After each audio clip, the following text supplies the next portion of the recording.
Alright. Alright, welcome to Dopeish. Dopeish. We got Kristin here cooking us. What are you cooking?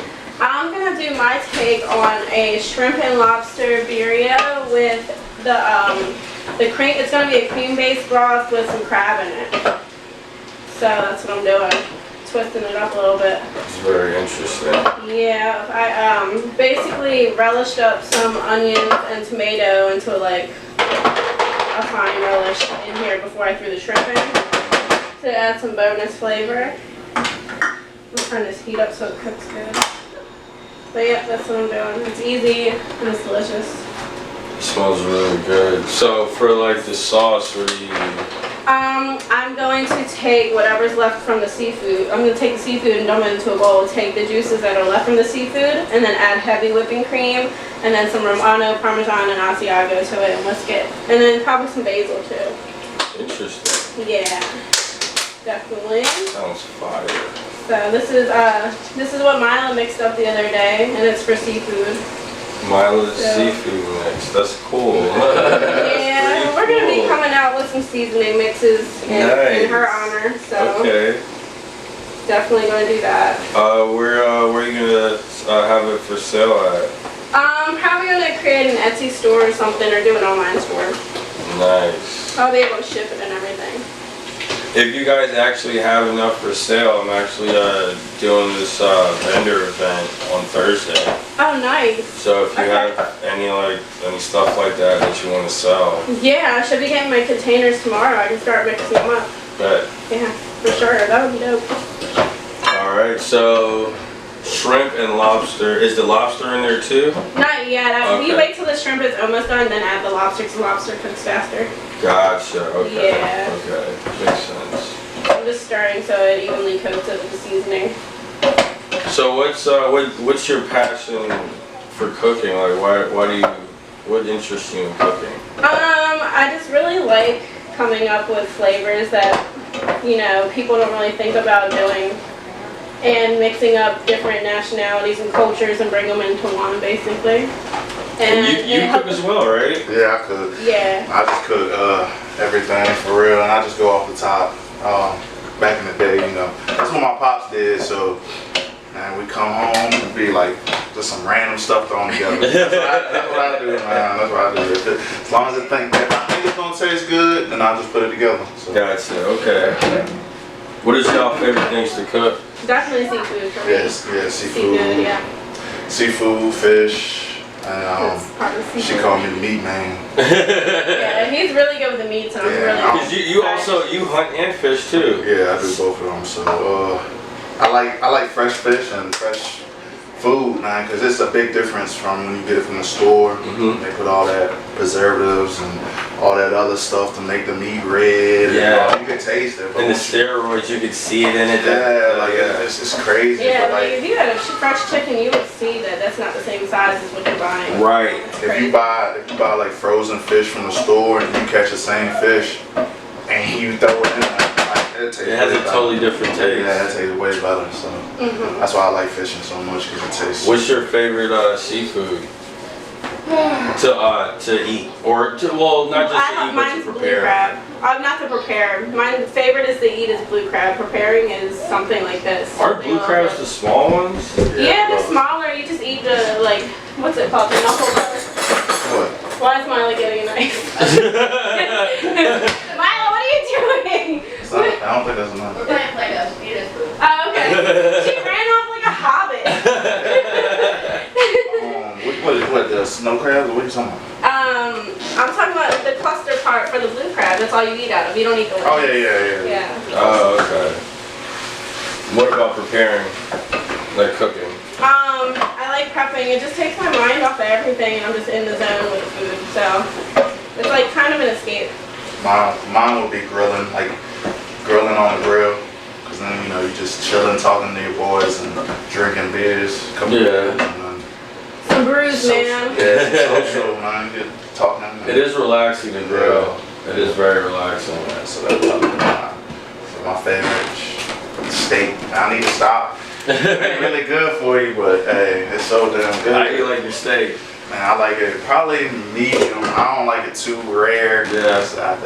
I like watching medium shit. I don't like it too rare either. Yeah, if it's a puddle of blood, I think I'm gonna pass on that one. I'm good on that. Just some pink and then we'd be good. You know? Yeah, I don't need much. It needs a good amount of pink. That's it. Exactly, man. You don't need no blood, bathing in blood and stuff. Yeah. So, as far as your cooking, are you gonna start doing like open up some kind of like restaurant or food truck? I plan on having like a catering business and a food truck. I can't do restaurant industry. It's just so, it's too needy for one, and I gotta be there for Myla as much as I can. And it's too needy, and then you can't really trust your employees every time. You gotta deal with employees stealing or acting crazy, and you're just mixed up in the madness. And I don't have time to micromanage other people. I just want to put my food out there. So that's what I'm gonna do. Makes sense. Definitely a food truck in the future, though. Food trucks are the way to go. Yeah. It's a lot less to worry about. Yeah, I don't want to be responsible for other people. Right. Just for what I'm putting out there. Because the chefs, they might alter your recipes and stuff like that. And I'm not, I want everything the way I want it. And the only way for that to happen is for you to be in the kitchen Do it myself. yourself. Yeah. Yep, definitely. 100%. Have you ever had like a cooking job? Actually, no. I mean, at one point I was selling food out of my kitchen, like, selling plates, and then I was doing small private events, like Christmas parties and stuff like that, and everybody always ranted and raved about whatever I was cooking, and I like it better that way because it allows me the time to put into cooking things as slowly as I need to. I don't want to be pressured to cook. I want to cook it at my own pace, and that way I know it's great. Makes sense. Yeah. What about you? No, you just like to cook. Yeah, man. Nobody really taught me how to cook, so I like to eat, so I just learned on myself through YouTube. Type, man, whatever works, but I never worked I never worked in a food restaurant or anything like that. Yeah. You just gotta learn, man. I don't know. Some people like eating ramen noodles. I was never that type of guy. You can make ramen taste good. Hey, don't hate on the ramen, bro. I'm just saying. Some people like it. I like to eat. So this is the shrimp and lobster. It cooks really fast. Am I doing it right? I'm gonna spill it right. That's the shrimp and lobster. I'm gonna pour this in a bowl and then start making my my sauce to dip it in. All right. I ain't eating no ramen. I just like eating good. I like eating good in the neighborhood. Applebee's. No. Not Applebee's, but Not You Applebee's. fucked up. You said Applebee's. nobody eat Applebee's. I mean, people do eat Applebee's. Shit, 2 for $20. You can't beat that. You can't I'll beat shout that. that out. You gotta exit that out. Make your steaks better. You gotta go to that Applebee's when we're trying to plug our food in. I was just doing that motto. Alright, so now I'm making. Yeah, you used to be a lot smaller. Yeah, I used to be like 180. Now I'm like 235. Jeez. Yeah. But you also work out, so. Yeah, I And you try to. Like, all this food and calories, you gotta work out. And so this is. This is gonna be basically the broth. When birria comes with the broth, I'm doing a cream-based broth that has the seafood up in it. Okay. It's gonna have like Cajun crab in it as well. Interesting. Yeah, for sure. I'm cheating today, and I'm not shredding my own cheese only because the store was out of everything I needed. So here that goes right here. Is this like a new recipe, or is this something you've done? Made it up in my head the other day. Interesting. Yeah, I did this one time before, but I perfected the idea of the sauce and stuff like literally last night. So let me go by real quick and grab. Interesting. Figure out where it is. Come on, Wes. Thank you. Here it is. Yes, like. Oh yeah. But yeah, and then so now it's even more important to get this down because it'll allow us time to dedicate to whatever Myla needs, or if I need to go and take her to the hospital, I'll be able to. It's not going to be like, oh, I have to call out. It's going to be my business, and I'll be able to adjust accordingly. Right. That's the biggest thing too. Cause prior to all this, I tried to maintain a job, but they're not understanding, like, especially with, oh, look at you. Little princess! My princess. So, for those of you who don't know, she has grade 4 brain cancer. I can't talk, hold on. I can't talk when I'm sober. She has grade 4 brain cancer, and it's caused by this genetic syndrome called Dicer1, which is very rare, where basically she's missing the cells that prevent cancer and prevent tumors. And it's very, like, nobody's really ever, I've never heard of it. It's just the gene, like, it'll implode, and then out of nowhere there's a tumor. And that's, there's nothing, there's no treat, there's no cure, none of that. So, you can go ahead and talk.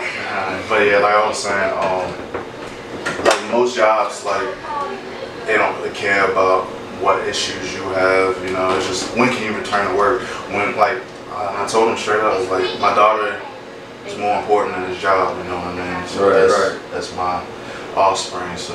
This is crumbled cojita cheese. I did crumble that myself. Crumbled what? Cojita, it's the actual Mexican cheese. Wait, I don't think I've ever heard that. It's like actual authentic Mexican cheese. What? Yeah. So you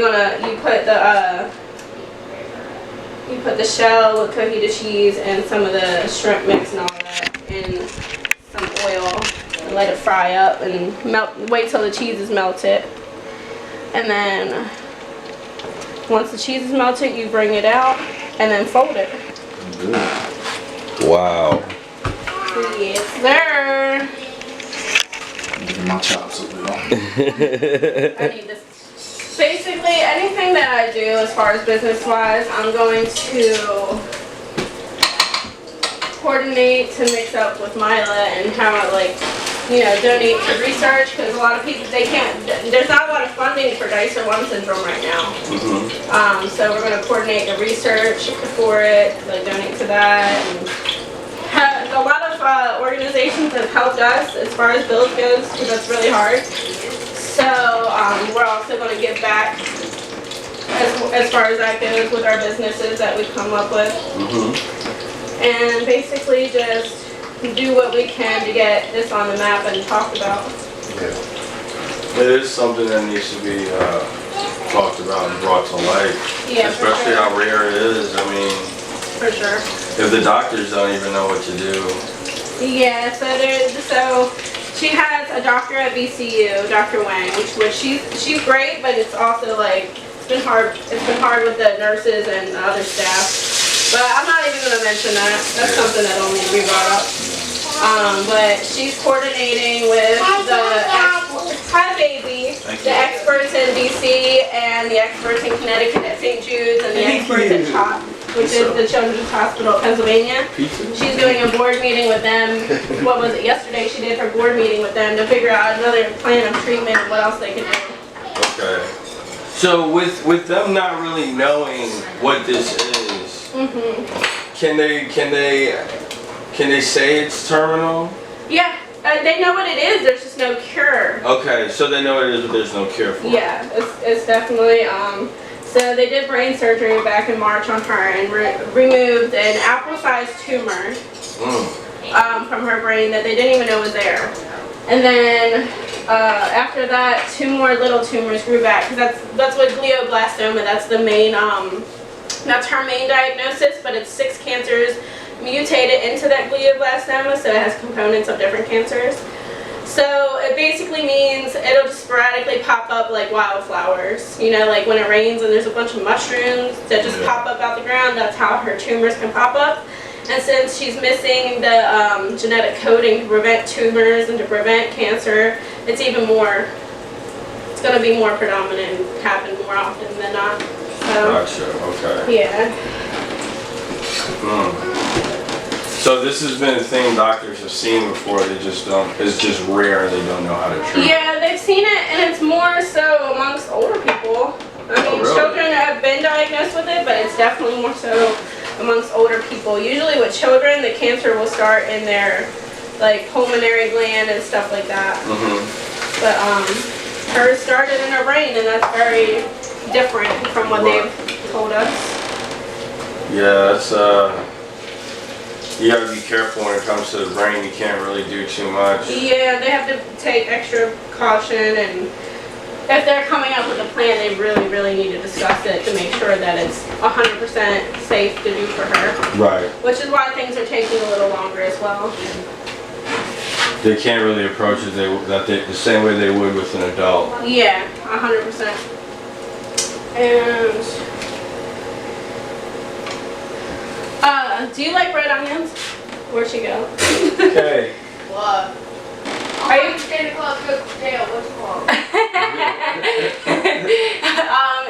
Can you do red onions on your taco or no? Yeah. Okay, do you?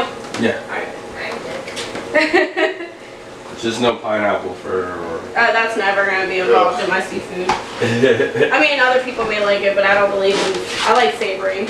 I told Myla don't put pineapple on her pizza. I believe it too. She said it's sour. Alright, so here's the sauce if you want to show the camera. That we're gonna be dipping the seafood in. This is the sauce. It's nice and hot. And I'm using basil, so like when I said I like to mix different cultures, I'm using basil instead of cilantro because I think it tastes better. That's it. I was gonna come up with some sappy ass excuse, but it just tastes better to me. So there's 3 tacos made. We can make one more, so each have one. Alright. And then we can try it on camera. Alright.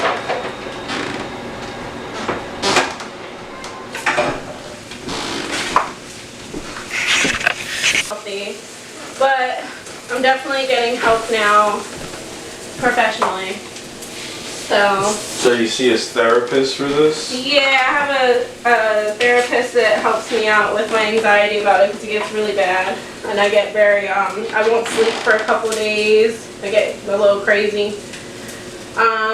Therapist too, so when I need to talk, they're there, and it's easier through Zoom now since you know COVID's around. So Zoom therapy is probably a lot better.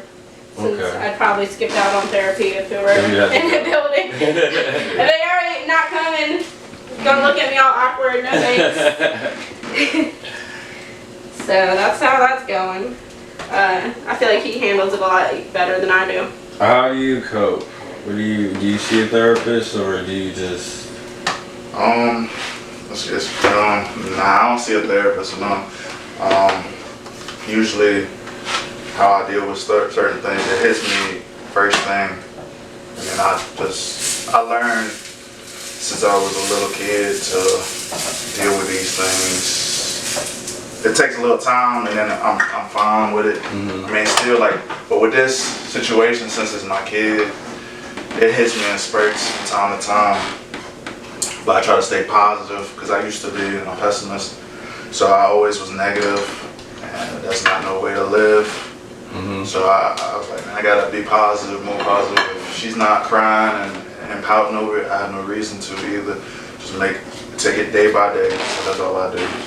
Yeah, she's been really strong, very hyper. It shocks all the doctors how hyper she is. She's been very strong through this, and she's always laughing and smiling, and I think that's why she's got so many people on her side. Like, she can show people if she can go through this and still be happy, run around and play. And a lot of people are like, well, damn, my problems ain't shit. Yeah, exactly. So exactly I really like that she's able to help people through her rough time in life. Okay. Where's the little one? I think she's in the trance with the chicken. She gave up on me. I think it's this one. There you It go. smells amazing. You guys can like fold and dip. Nice, please. Thank you. Alright, I'm Walmart. gonna go ahead and try this. Go for it. Alright, well, we're using paper plates because I ain't cleaning that many dishes. Here you go. Yeah. Did you burn yourself? Maybe. Sounds good. Huh? I said sounds good. Oh god. Door. Plate it. Is it good? Oh my god. I normally don't let people eat it until I try it, so I hope I didn't over season it because sometimes I tend to do that. I love seasonings. Like, I'm the only white girl who seasons my food. This is amazing. Thank you. It's hot. It is hot as it's hot as shit. Not that long for shrimpy. Your roof for your mouth. Being gone. Okay. Thank God. Yeah. That is This is good. all kinds of amazing. Thank you. I love it. I'm glad that I didn't mess it up with all the seasonings. Best breakfast I've had. I'll make y'all some extra to go when the camera cuts. I'm gonna wash my hands off. Hold on. I didn't offer anybody napkins. I'm rude. I got 2 hands, one for a plate, one for the food. I'll put them out for when you're ready. I'll worry that later.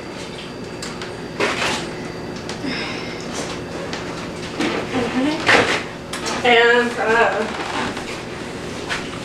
This is amazing. Look, he's even saving some for later in his beer. Yeah. That's why I threw it out. For real.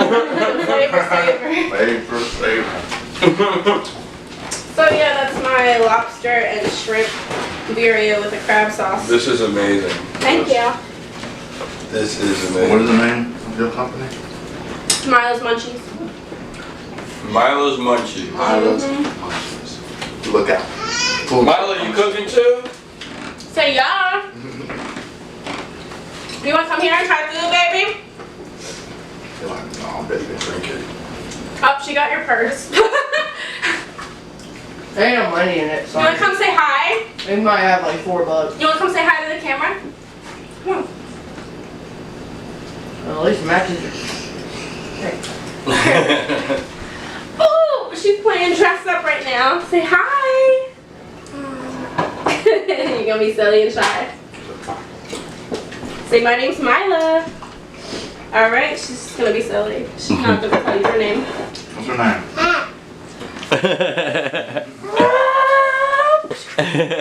We ended at that.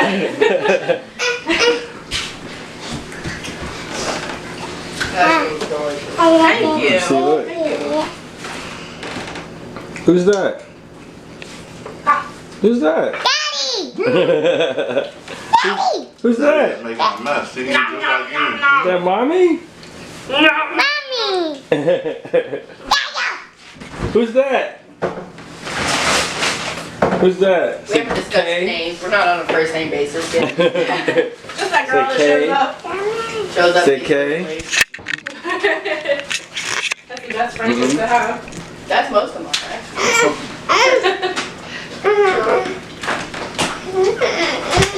Are you mad?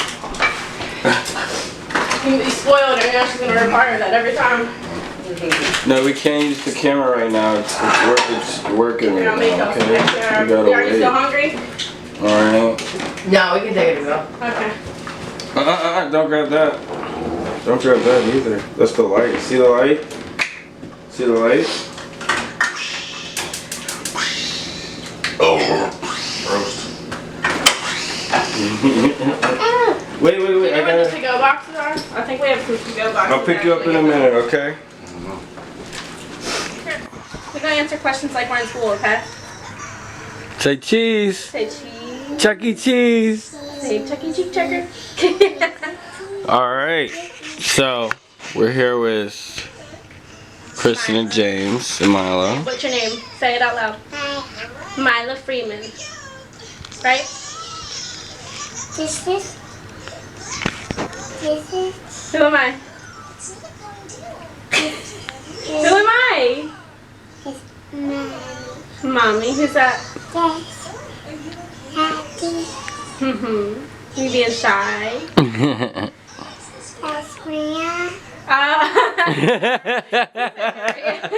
She said Maria. And who's this?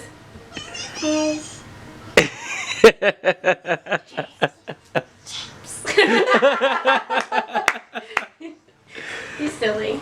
Alright, so let's go ahead and start with the beginning. So we had actually fallen asleep on the couch because we were coloring, and I was just like, F this, I'm not getting up. I would rather just fall asleep. And usually we put her in her room.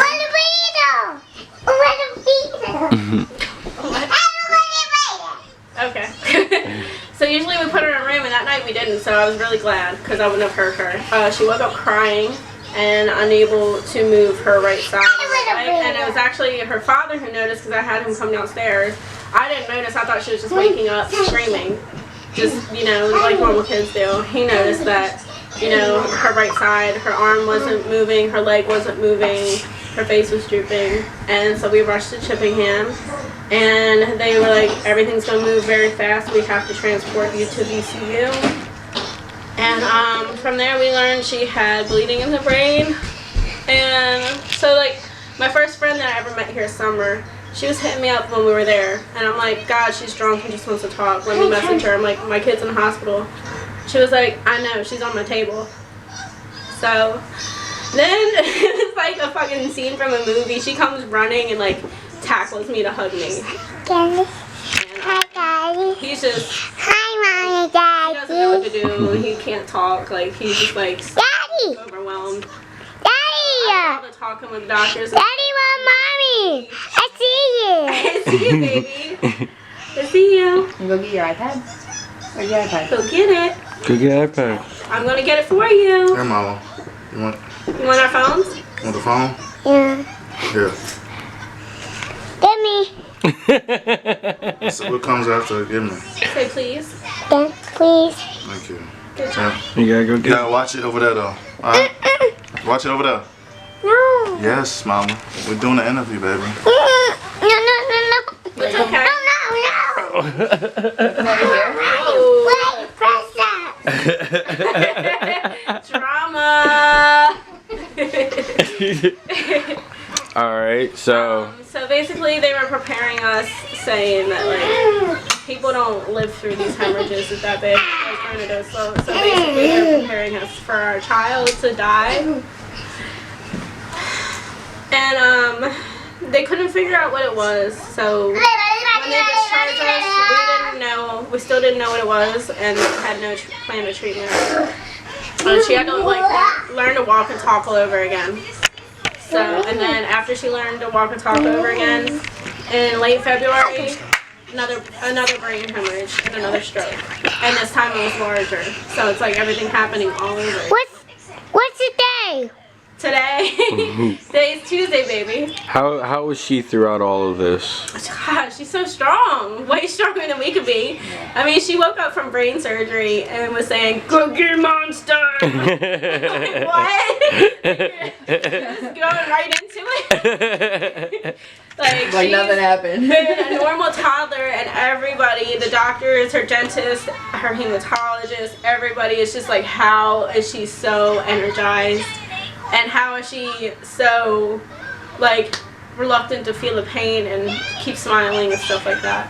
Throughout It's this, like a miracle. throughout this whole experience, the last year, what were like the worst points of it? Like throughout, like dealing with the doctors and the hospitals. What was The constant worry that I'm gonna wake up and my daughter's gone. That's the hardest. Myla. no? The hardest part is just thinking that she's not gonna be here. And that constant fear, because it is terminal. It was diagnosed terminal, and now it's like it's a clock ticking down in my head, like what's gonna happen. So that's one of my constant fears. And then one of the hardships I faced was, you know, I'm so used to working and having side jobs and everything, and I wasn't able to work anymore. So I had to suck up my pride and accept donations to be able to pay for bills. Because there's no backup for us. Like, you know, I feel like the system, the government, or somebody should have some kind of backup plan for shit like this. Yeah. So, but there's not, and I just threw my pride out the window and accepted whatever anybody could give us. And fortunately, they've all been like over the top amazing. We've been able to survive the past 11 months. Yeah, it's been 11 months solely because of that. And some of the foundations helped as well, but Yeah, we would have been homeless with a kid with cancer if it wasn't for everybody helping. But you still need help though. Yeah, still need help. Kind of sucks, but I'm trying to now I'm trying to put my foot forward and come up with things I can do at home to make money to take care of us. And he's doing his thing with school so he could get himself ahead 5 years ahead as far as the 25 days that he put into school is going to put him financially 5 years ahead once he starts his new job. So we're both being active now and trying to figure out things so we don't have to sit here and accept money from people. So, how do you guys cope? Oh man, it's hard. Either sleeping too much, sleeping too little. Definitely hit the bottle a few times. Definitely drank myself to sleep a few times so I could actually sleep. But other than that, just get by every day knowing that there is no sure way I'm gonna know if she's gonna live. So I want to give every day to her to make her smile. I want to make sure every day is something that is worth it for her and fulfilling for her. And forget about me and just put myself to the side and just make it about her. Well, going on to you, aren't you suffering also? Oh man. Me? Yeah. Oh, yeah, I mean, I had a partial hysterectomy. I just didn't speak about it because it's not that big a deal to me. I felt the pain from having the cancer and stuff, but it wasn't a big deal to me. And so it's my own fault that I let it go, that it spread, because I was so focused on her that I didn't want to go to my doctor's appointments. I didn't want to go get fixed, because I was if I miss a minute with her, then what? You put your self-care on pause for her. Yeah, I would do it 100 times over, and then surgery, it was pretty easy, so, and I'm pretty good now. But I don't ever want to focus on me when it comes to that, so. She comes first. Yeah, and I did the blood test and everything for Dicer1, and I don't have it, so he's doing the blood test next to see if he has Dicer1 and figure out if it's a new mutation within her germline cells and coding, blah blah blah, or if it came from family. If it was genetic. Most times it's passed down from family. 90% of the time it's passed down. And there's no way of knowing because nobody ever tests for this, ever. It's not a common test that people think, hey, people left and right are getting cancer. Maybe we should test them for Dicer1 since it's where you're missing the cells and everything that prevent it. Nah, there's no awareness on it. The testing is only as needed instead of, preliminary. That when you have a child in the womb and they do all the DNA testing to find out if they have Down syndrome or autism or anything that has to do with that, I feel like they need to start doing for Dicer1 as well. And that you think that could have definitely prevented a lot of... Yeah. Well, I mean, I still would have had her, but I would have known. Right. I would have been able to know that this thing could have happened. Do you think if you guys would have known beforehand that it would have changed anything? It would have changed anything? I believe it would have changed the amount of times that she almost saw life or death. With the hemorrhages, I believe that we would have her monitored if we knew about it, monitored to see if there's any conclusive tumors or any kind of cells going haywire. I would have her monitored the way they're going to monitor her now for the rest of her life. They're going to do every 2 to 3 months, they're going to do full scans everywhere. We could have prepared for it more thoroughly. Yeah, they could have seen it coming instead of it just being sporadic, and it could have killed her. If we would have gone to the hospital, an hour late, she would have been gone. Or let's say you guys were on vacation and your parents were babysitting her. They would not have known what to do. They might have thought, hey, she's just crying because she's having a bad dream, and wake up and she's not here because she's bleeding in the brain. So do you think more parents should, can this test be requested? Yeah, it can be requested, but they want reason why it's requested, which is stupid. This is a cell in your body. You should be able to want to know if you're missing the stuff going on, to prevent it. and then you'll have answers and be able to figure out if it's gonna go haywire later in life. Like, So more parents should like yeah. request for this test. Yeah, and also for themselves. Right. Even before you have a kid, you can get tested for it and be like, now I have this in mind, do I want to have a kid? Right. I want to expose my child to, you know, developing cancer that could kill them. Right. You know? And then you have the options. That's the thing too. I feel like with doctors, they feel like if you ask them a question, then it's like they try to like belittle it feels you. like it's hard to understand. And then it's like, well, I've already researched 800 pages before I even came to question you, so don't tell me what's hard to understand. And I understood everything that they told me, or they'll hide things from you. Yeah. It's like since you don't have a PhD, they just think you're it's like like, line oh, of being you're great. They beneath told us, me that I'm basically. too inquisitive. Definitely told me that a few times. Because you're Because I'm asking questions that I know, has terminal cancer, and I know you're wrong the outcome. for asking questions. Yeah, I know the outcome of some of the questions already, and they don't want me to. They don't want to tell me anything. Like, Did they they- won't even tell us that she had cancer. Did they not tell you that her tumors were that it was terminal? They didn't tell us until like I literally got mad and like demanded that answer. I almost cussed out one of the doctors, and she pulled me in the room, and I'm like, man, you're hiding something from me. I'm not stupid, Yeah, bro. I'm not because this stupid. is when they. And she's like, no, we're not hiding nothing. We're not hiding nothing. I'm like, you're sitting there hiding around the bush. Like, every time I ask you a question, it's like, you're nervous. Like, she was like, damn near shaking. That was Dr. Austin. Oh. Yeah, every time. Jesus Christ. She's the one who walked the one fellow, which is the one who's learning. She walked her in and apologized for telling me that it was malignant and it was cancer, and said that basically made her take it back. And then we get sent home with our discharge papers, and on the discharge paper it said grade 4 malignant brain tumor. Like, I'm too stupid to know what that means, and you want to act like it's a lie. That's the thing too with hospitals. They won't tell you, but they'll put it in the patient portal. Oh yeah. So they'll put it in the patient portal and it'll be there for. She's gonna drop that juice all over the floor. Myla. Hold on. Okay. Wild child. Yeah, they'll put it in the patient portal, but they won't tell you. Yeah. And that's like, why can't you inform us? Like, I don't know if they're scared Like, the or. other day we had another MRI done for her. They put the results in the portal, but didn't even think to call us or set an appointment to sit down and talk with us. That there's a new finding. The only thing that she says, I have to call I called them in the middle of the night because that's when I seen it. I called them in the middle of the night. I said, somebody needs to get my doctor on the phone. I don't care if she's at home or not. Somebody needs to get her on the phone. And I was like threatening people at the hospital. And I finally got a hold of Dr. Wang, which is her hematologist. And her hematologist, again, it's hard to understand. No, it's hard for you to explain because you don't want to be wrong. I get that.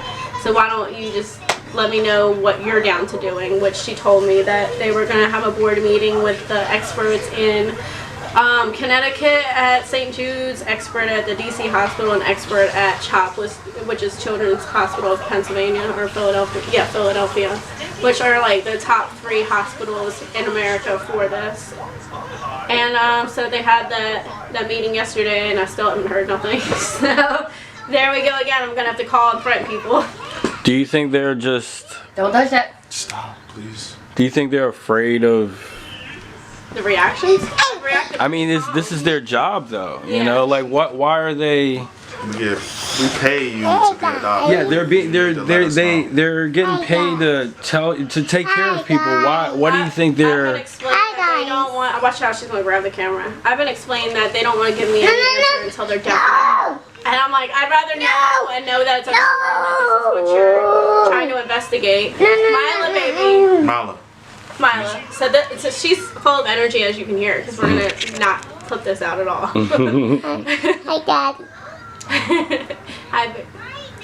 So yeah, basically, like, I'd rather you tell me you're unsure and keep me in the loop along the way than have me waiting on edge and anxiety attacks left and right to tell me later on when you finally figure something out. Right. Like, tell me now. I'll go along with you. Like, I'm the type of parent, I can hold my stuff together and not break down until I'm alone in my car or alone in the shower. Like, you can sit here and come at me full. I understand that every patient and parents or family member is different, but you should treat them all at the same pace. Like, tell them straightforward. Like, this is, they need to know. Like, this is not nothing to be, not to be hidden. Like, information, no information needs to be. They are treating the patients as if they're ignorant. A lot of patients aren't. I'm gonna ask questions. And I feel maybe they do fear the fact that if they do give you a diagnosis Myla. and it's not true, then they can get sued for that. Myla. I'm gonna go find something for her to do. She's getting out of control. No. Come here. You're not? Got something? What is that? Chocolate popcorn? So for you, what's the hardest part about this? Well, we know the obvious, but like besides that, like dealing with this. The hardest part for me is that, like, trying to balance making money and all the situation, like staying at the hospital for days at a time. You know, that's just like jail, man. Like, I just been like times I'm in there and it's just like, man, you might as well be in jail. You know what I mean? You're sitting in there for a couple, 5-6 days. You know, sharing bathrooms with somebody else in the other room, and just doctors coming in every 2-3 hours, waking don't you even up. offer us a bed. We have to sleep in a hard chair. Yeah, you gotta sleep in a hard chair. It's like, man, it's torture. Like, Yeah, it really is. Like, you would think that, especially with somebody, you know, that you know is staying there for maybe a day or two, like, you know, that's fine. But like, you staying there for like 4 or 5 days. Or weeks. Or weeks. And then, you know, they give you a hard chair. Like, you might as well sleep on a damn steel chair that you sleep on, because that's exactly what it feels like. You wake up, your back can't move, and it's just like, but the hardest part for me is trying to work and survive, and also have to deal with my daughter at the same time, because it's definitely a teamship situation. It's like, it can't be just put on one person, you know. Especially now because of the COVID pandemic and everything. Oh, yeah. Before the pandemic, we would have had home health care aides come and help around the house. Like, they would help me. If I'm too depressed to clean, they'll come clean. Or if I need to shower and I can't leave her, they'll sit with her while I shower. Like, they had people to help you before this, and now they can't do that. Yeah. They have things that they put together to have the children have fun, like the children have cancer, they'll have fun together. She's isolated and can't have fun with anybody until her counts are up. So Haven't y'all had to deal with like dirty hospital rooms too? Like, with her immune system being so low. Did I raise hell? Yeah. Boy, did I raise hell. I was cussing everybody She out. can't be around that, right? Not at all. I took pictures. I took pictures. I took video.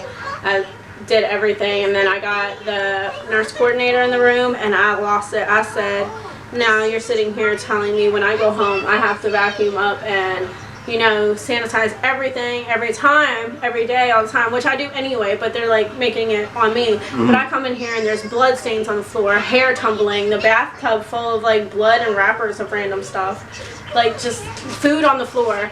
And I wasn't aware of it when we got admitted because it was nighttime and I was like, we're going to bed. I didn't think to look, you know, it's their responsibility to keep clean. When I wake up, I see that. I've raised hell. I don't think I've ever been so mad. What was the conversation? That was for her second chemo treatment. Yeah, what was the conversation? Oh, they made it. They got the big wigs in there with their like the suits and stuff. They came in there apologizing, and they're making up for it now by giving us free food from the cafeteria. Thanks, guys. That really makes up for putting my daughter at risk. Wow. Great. You guys are awesome. Everyone knows how lovely that cafeteria food is too.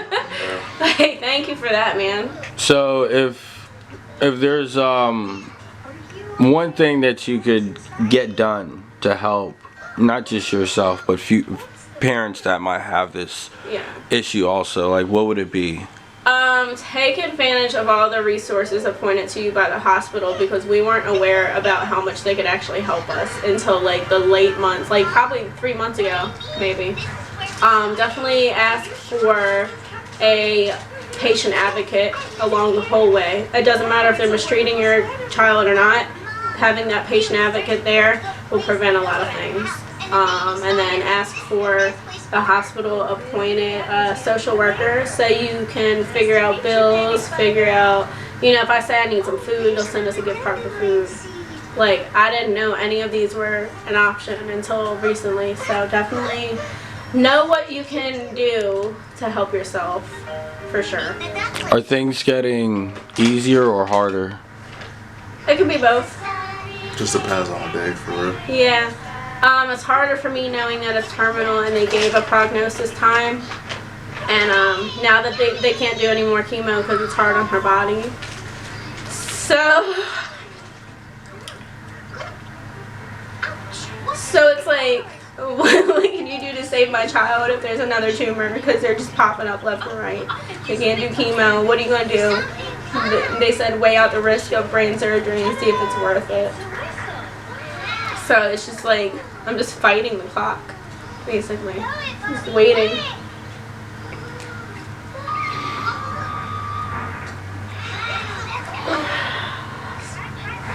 Sorry. Man, this is very hard. I can't imagine how you guys even are handling this, but you guys are doing great. Thank you.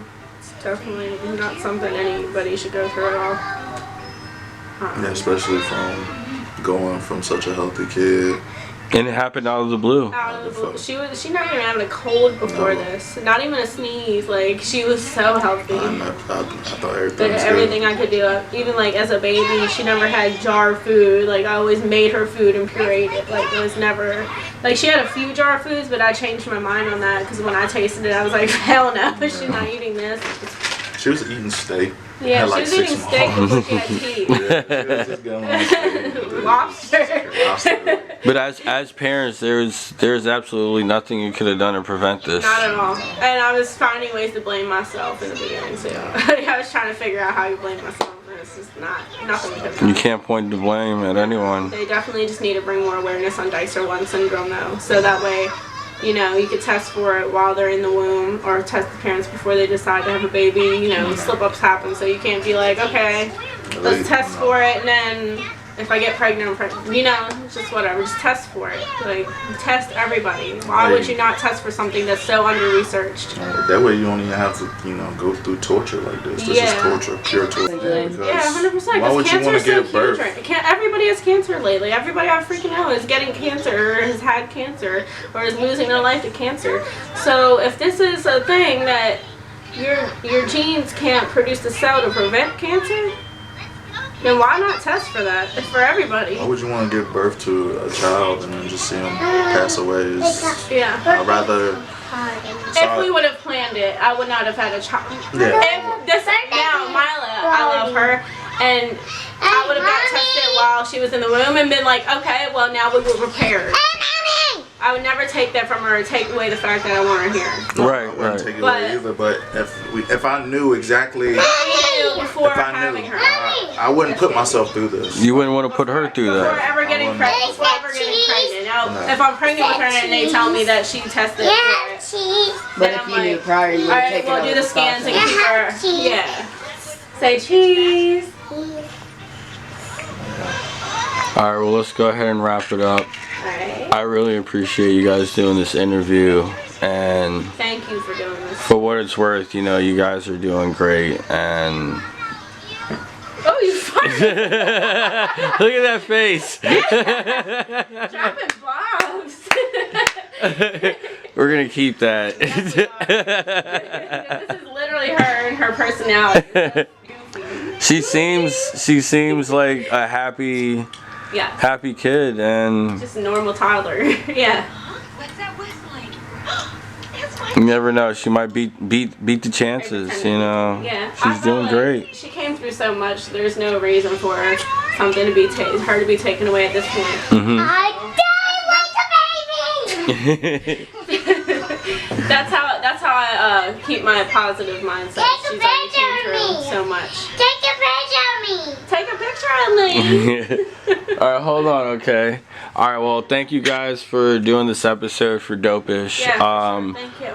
Hopefully more awareness is brought to life about this, about Dicer1 Syndrome. More people need to know about this. And we hope for the best for her, and thank you.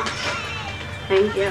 hopefully the future holds something good for all of you guys. And For sure. and buy some of their seasonings and food. Alright, thank you guys. All right,